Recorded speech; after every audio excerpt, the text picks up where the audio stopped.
Thank you. It's wonderful to be here, to feel this energy radiating out from all the young people present here. From, I'm told, I see from all different parts of Asia, India, Thailand, Singapore, Mongolia, Japan.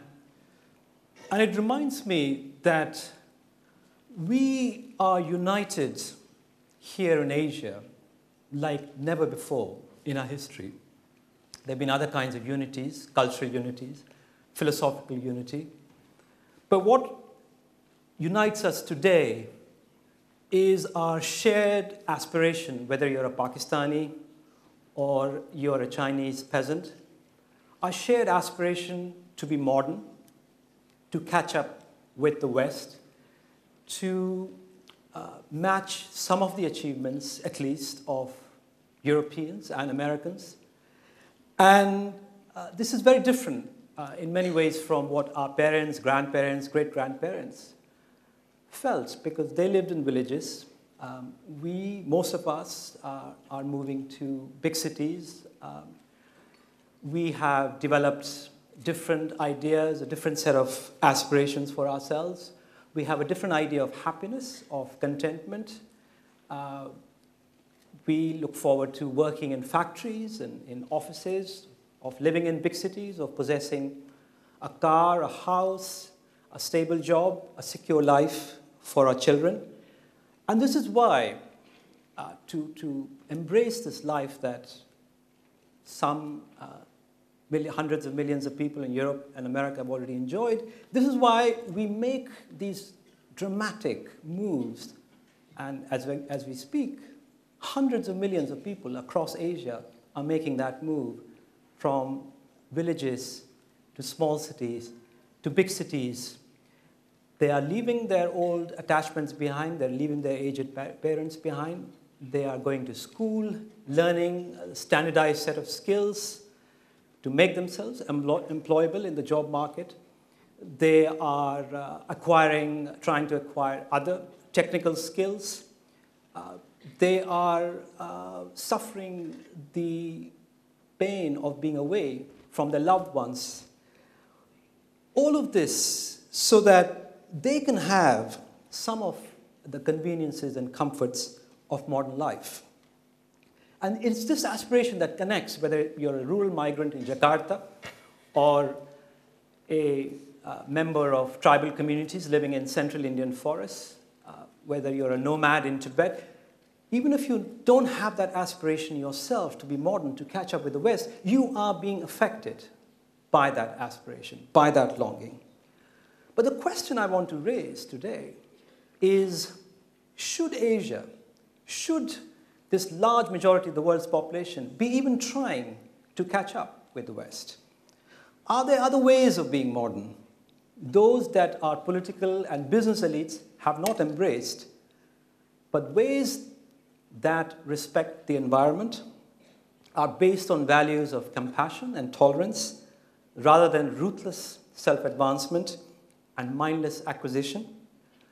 Ways of being modern which do not involve endless conflicts over resources and territories, the kind of destructive wars we saw in the last century between European powers and Japan. So is it too late, I ask, for us to be modern in a different way, to make a difference, in other words, the theme of the conference? Let's begin with history, which will help us figure out how did we get where we are today. Beginning the 19th century, many of you would know, a small minority of people from Europe, mostly from Europe, later from America, managed to control vast territories across the globe through a series of innovations, through a series of military successes, economic successes.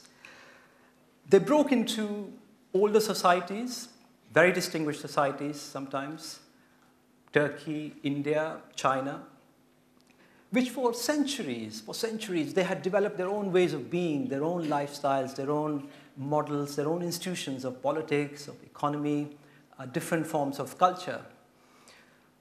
And until the mid-20th century, you'll remember that most of Asia remained under the rule or the domination of people from Europe and America. Our ancestors had to fight very hard. They had to struggle a great deal. They sacrificed a lot to regain their freedom, to regain their sovereignty. Many of them fought for decades and decades and gave up all kinds of pleasures and comforts to win back their dignity, to gain some kind of justice, to win national independence. But it is worth asking whether we are truly independent today. Political independence, yes, but are we mentally independent? Are we intellectually independent?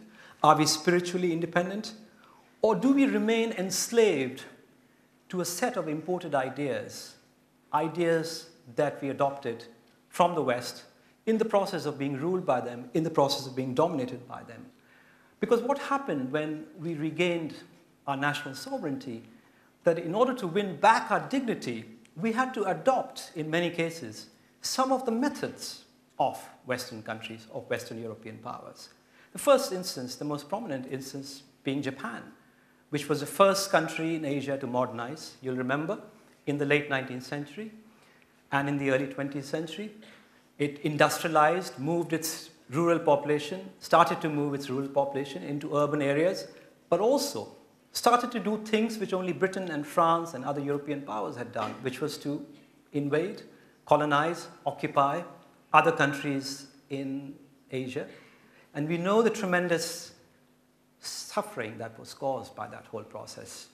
Tens of millions of people died across Asia, in China, in Vietnam, in Java, and let's not forget, also in Japan. The Japanese people themselves eventually became victims when nuclear bombs, for the first, and I hope for the only time in history, were used against Japan in 1945.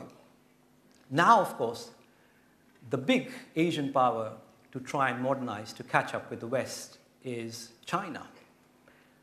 Of course, it's done amazingly well in the last 2 decades, but let's not forget the immense suffering that the Chinese people have experienced over the last century, the Civil War, the Japanese invasion, and then after the establishment of the PRC, the many other ordeals that they had to suffer because their country wanted to catch up with the West, and so horrible, terrible mistakes were made, and tens of millions of people died as a result in the famines. Tens of millions of people lost their dignity, lost their freedom in these various blunders, in these various attempts to make China, to turn China into a strong nation. Now, there were some very wise people in Asia in the early 19th century, when we were not independent, when we were still enslaved.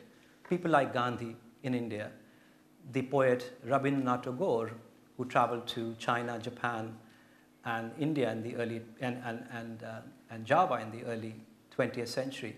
And of course, China produced an amazing number of intellectuals and activists, most prominently Liang Qichao, all of whom warned against a blind imitation of Western Europe. Now, these were people who had grown up in the old world of Asia. They were very connected to their traditions. They knew what their societies, their cultures, their economies, what the values that those societies were based upon. They had a very intimate knowledge of that. They knew about family structures. They knew how their economies were structured. Today, the future that they feared of blind imitation of the West, in many ways has come back to haunt us. The future that they saw, in which people would be forced to leave their loved ones, be forced to travel to the big cities for jobs, in many cases, that don't exist, and expose themselves to all kinds of extremist politicians. This is what they were constantly talking about, that we need a new way of being modern, and we cannot imitate the West.